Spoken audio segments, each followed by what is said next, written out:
ನಮಸ್ಕಾರ ಸ್ನೇಹಿತರೆ, welcome back to my channel.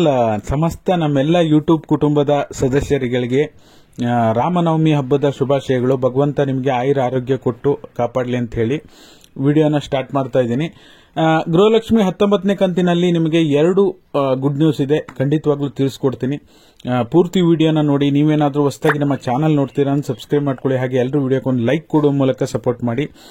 ಈಗ ನಿಮ್ಗೆ ಗೊತ್ತೇ ಇದೆ, ಗೃಹಲಕ್ಷ್ಮಿ 18ನೇ ಕಂತು ಈಗಾಗಲೇ 85% ಜನರಿಗೆ ಜಮಾ ಆಗಿದೆ. ಇನ್ನೂ ಕೂಡ ಒಂದು 15% ಜನರಿಗೆ ಬರೋದು ಬಾಕಿ ಇದೆ. ಏಪ್ರಿಲ್ 10ರವರೆಗೂ ವೆಯ್ಟ್ ಮಾಡಿ. ಖಂಡಿತವಾಗ್ಲೂ ನಿಮಗೆ 17ನೇ ಕಂತು ಬಂದಿಲ್ಲ ಅಥವಾ 18ನೇ ಕಂತು ಇನ್ನೂ ಬಂದಿಲ್ಲ ಅಂದ್ರೆ ಖಂಡಿತವಾಗ್ಲೂ ಜಮಾ ಆಗುತ್ತೆ.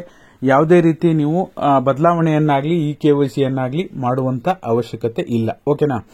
ಹಾಗಾಗಿ ಈಗ 19ನೇ ಕಂತು ಯಾವ ರೀತಿ ಎರಡು ಮುಖ್ಯವಾದ ಮಾಹಿತಿ, 2 ಗುಡ್ ನ್ಯೂಸ್ ಏನಪ್ಪಾ ಅಂದ್ರೆ, ಈಗ ಮೊದಲನೇದಾಗಿ ಈಗ ಆಲ್ರೆಡಿ ಹಣಕಾಸು ಇಲಾಖೆಯಿಂದ, ಆರ್ಥಿಕ ಇಲಾಖೆಯಿಂದ ನಿಮಗೆ ಮಹಿಳಾ ಮತ್ತು ಮಕ್ಕಳ ಅಭಿವೃದ್ಧಿ ಇಲಾಖೆಗೆ ಹಣ ಬಿಡುಗಡೆ ಆಗಿರುವಂತದ್ದು ಮೊದಲನೇ ಗುಡ್ ನ್ಯೂಸ್. ಯಾಕೆಂದ್ರೆ ಯಾವುದೇ ಕಂತಿನ ಹಣ ಬಿಡುಗಡೆ ಆಗೋದಕ್ಕಿಂತ ಮೊದಲು ನಿಮಗೆ ಆರ್ಥಿಕ ಇಲಾಖೆಯಿಂದ ಹಣ ಬರದೇ ಇದ್ರೆ ನಿಮ್ಗೆ ಪ್ರೋಸೆಸ್ ಆಗೋದು ತುಂಬಾ ದಿನ ಲೇಟ್ ಆಗುತ್ತೆ. ಓಕೆನಾ? ನಾವು ಯಾಕೆ ಏಪ್ರಿಲ್ 10ರ ನಂತರ ನಿಮಗೆ 19ನೇ ಕಂತಿನ ಹಣ ಜಮಾ ಆಗುತ್ತೆ ಅಂತ ಹೇಳ್ತೀವಿ ಅಂದ್ರೆ, ಆರ್ಥಿಕ ಇಲಾಖೆಯಿಂದ ಮಹಿಳಾ ಮತ್ತು ಮಕ್ಕಳ ಅಭಿವೃದ್ಧಿ ಇಲಾಖೆಗೆ ಏನು ಪ್ರತಿ ತಿಂಗಳು 2400 ಕೋಟಿ ಹಣ ಇದೆಯಲ್ಲ, ಅದು ನಿಮಗೆ ಮೊದಲು ಬಿಡುಗಡೆ ಆಗಬೇಕು. ಬಿಡುಗಡೆ ಆದ್ಮೇಲೆ ಪ್ರೋಸೆಸ್ ಬಹಳ ದಿನ ತಗೊಳ್ಳೋದಿಲ್ಲ.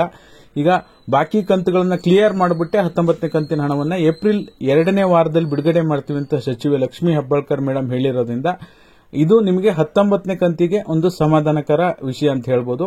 ಆಮೇಲೆ ಕಳೆದ ನಿಮಗೆ 15, 16, 14ನೇ ಕಂತೆಲ್ಲ ಬರೋದು ತುಂಬಾ ಡಿಲೇ ಆಯಿತು. 3-4 ತಿಂಗಳು ಡಿಲೇ ಆಯಿತು. ಯಾಕೆ ಅಂತ ನೋಡೋದಕ್ಕೆ ಹೋದ್ರೆ, ಹಣ ಜಮಾ ಮಾಡುವಂತ ಪ್ರಕ್ರಿಯೆಯನ್ನ ತಾಲೂಕು ಮಟ್ಟದಲ್ಲಿ ಮಾಡೋದಕ್ಕೆ ನಿರ್ಧಾರ ಮಾಡಿರೋದ್ರಿಂದ ಮಹಿಳಾ ಮತ್ತು ಮಕ್ಕಳ ಅಭಿವೃದ್ಧಿ ಇಲಾಖೆಯ ಸಿಬ್ಬಂದಿಗಳು ಸ್ವಲ್ಪ ಕೆಲಸದ ಒತ್ತಡ ಇರೋದ್ರಿಂದ ತಾಲೂಕು ಪಂಚಾಯಿತಿಗಳಲ್ಲಿ ನಾವು ಹಣ ಬಿಡುಗಡೆ ಮಾಡ್ತೀವಿ ಅಂತ ಹೇಳಿ ಜಮಾ ಮಾಡುವಂತ ಪ್ರಕ್ರಿಯೆಯನ್ನೇ ಬದಲಾವಣೆ ಮಾಡಕ್ ಹೊರಟಿದ್ರು.